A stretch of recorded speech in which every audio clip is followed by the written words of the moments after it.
பிப்ரவரி 3. புனித பிளாசியுஸ்.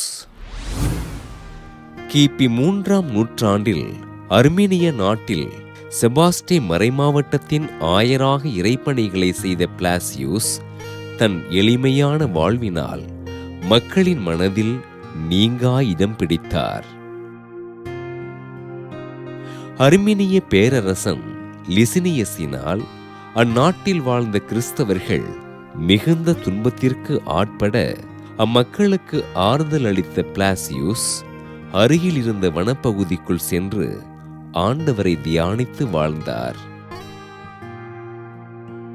குகையினில் தங்கி இறைவனை தியானித்து வாழ்ந்த இவரிடம் வனத்தில் இருந்த விலங்குகள் அன்போடு பழக பிளாசியுஸ் அனைத்து விலங்குகளையும் ஆசீர்வதித்து நோயுற்று இருந்த விலங்குகளை குணப்படுத்தினார்.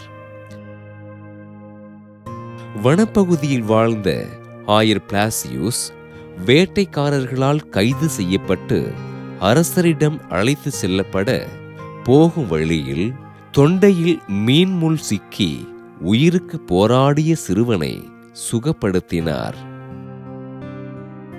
கிபி 313ஆம் ஆண்டு பேரரசர் கான்ஸ்டன்டைன், பேரரசர் லிசினியுஸ் இருவரும் இணைந்து கிறிஸ்தவர்களை எந்த அரசரும் துன்புறுத்தக்கூடாது என்று அரசாணை பிறப்பிக்க, இதனை மீறிய கப்பத்தோக்கியாவின் ஆளுநன் அக்ரிகோலாஸ் ஆயர் பிளாசியுஸினை கைது செய்து சிறையில் அடைத்தான்.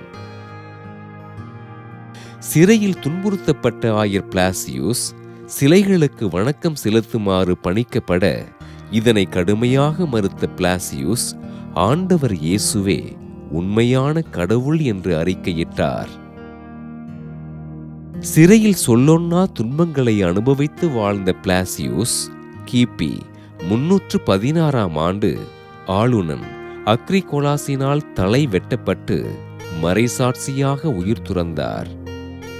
ஆண்டவரை மறுதலிக்க மறுத்ததினால் சிறையில் சொல்லொன்னா துன்பங்களை அனுபவித்து வாழ்ந்த பிளாசியுஸினை திரு அவை புனிதராக உயர்த்தி தொண்டை மற்றும் கால்நடை மருத்துவர்களின் பாதுகாவலராக அறிவித்தது.